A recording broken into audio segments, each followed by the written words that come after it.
Olá, oitavo ano, estamos iniciando a nossa série de videoaulas para compensar esse tempo que não frequentamos a escola por conta do coronavírus.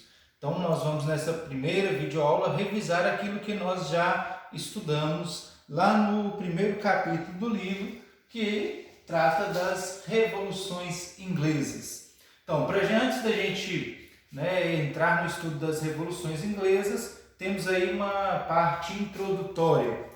A gente recorda lá a sociedade feudal, que era própria da Idade Média, que nós estudamos no ano passado, e vocês lembram como é que se organizava a sociedade feudal. Tinha o senhor feudal, que era um grande proprietário de terra, e tinha os servos, que eram aqueles que moravam no feudo, sob o comando do senhor feudal. Então havia descentralização política, cada feudo tinha um governo próprio, não havia comércio, tudo aquilo que era produzido no feudo era consumido no próprio feudo e toda a população, ou a maioria da população, ficava sujeita às leis, os impostos do senhor feudal. Era um regime quase que de escravidão, mas que era chamado de servidão.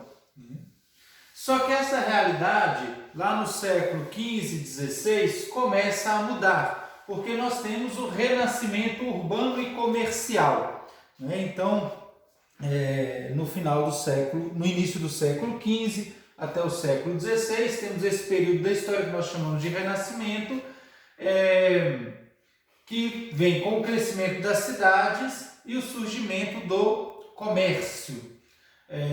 Por que isso aconteceu? Vocês devem lembrar que nós estudamos ano passado, com o aumento da produção agrícola, o aumento da produção de alimentos, o feudo já não conseguia mais consumir tudo aquilo que produzia, portanto ele tinha que vender o produto excedente. Então, com isso vão surgindo as cidades, vão desenvolvendo o comércio, o crescimento populacional obriga os senhores feudais a dispensar muitos dos seus servos, que eles migram para as cidades, e assim vai desenvolvendo o comércio. E surge então, ou se fortalece, a classe burguesa. Então nós temos um fortalecimento da burguesia. Vocês lembram lá que nós também estudamos quem que eram os burgueses? Eram aquelas pessoas que, saindo dos feudos, montavam as suas casas ao redor dos castelos, que era um lugar onde havia mais proteção.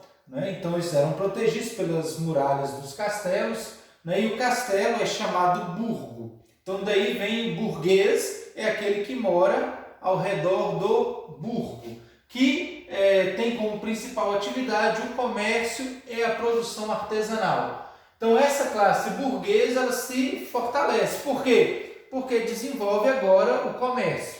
O comércio passa a ser a principal atividade econômica e não mais a agricultura, como era no período feudal. Com o fortalecimento da classe burguesa, eles vão procurar cada vez mais participação política, porque até então quem é que tinha poder? Era o senhor feudal.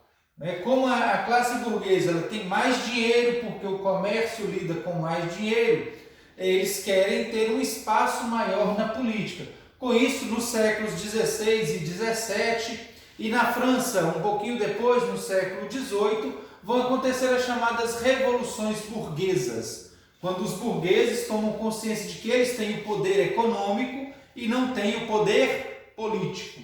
Então, as duas revoluções burguesas que tiveram maior influência na história foram as revoluções inglesas, que é a que nós vamos estudar nesse capítulo, e a Revolução Francesa, que nós vamos estudar um pouco mais à frente. Então, vamos voltar agora um pouquinho para as revoluções inglesas, que é o que nos interessa. Então, nos interessa saber que ela é uma revolução burguesa, ou seja, ela foi liderada pelos burgueses, buscando o seu espaço, a sua participação política.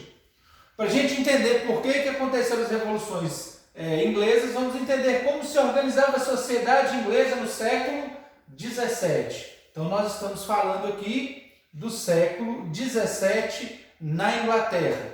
É o que nos interessa. Como que estava organizada a sociedade inglesa? Nós tínhamos uma alta nobreza, também chamada de aristocracia, que são aqueles senhores feudais, né, que são grandes proprietários de terra, né, são grandes proprietários rurais, que eram os antigos senhores feudais. Agora, na sociedade inglesa, eles recebem, né, esse título de nobreza. Haviam também os chamados camponeses, que em inglês, né, a palavra que vai ser usada, que vai aparecer nas atividades, por isso é importante a gente ter essa palavra, a palavra yeomen.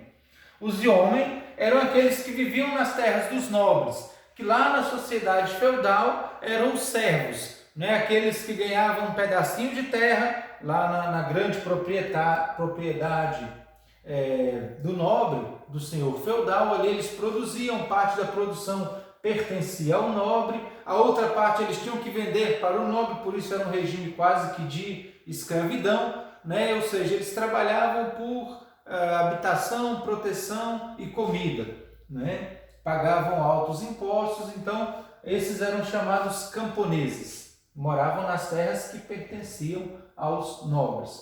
E havia pequenos e médios proprietários rurais, né? Que eram chamados na sociedade inglesa de gentry. E depois eu coloquei aqui um pouquinho separado para a gente entender que nesse momento aqui, ainda no século XVII, não tem tanta força, vai ter um pouquinho depois, que nós vamos ver na próxima videoaula nossa, a burguesia. A burguesia ela vivia na cidade e se dedicava ao comércio e à produção rural. Esses pequenos e médios proprietários rurais, eles estão ligados à burguesia, porque são eles que num determinado momento da história vão migrar para as cidades, né, e vão formar a classe burguesa, tá certo? Mas isso é assunto para a nossa próxima videoaula.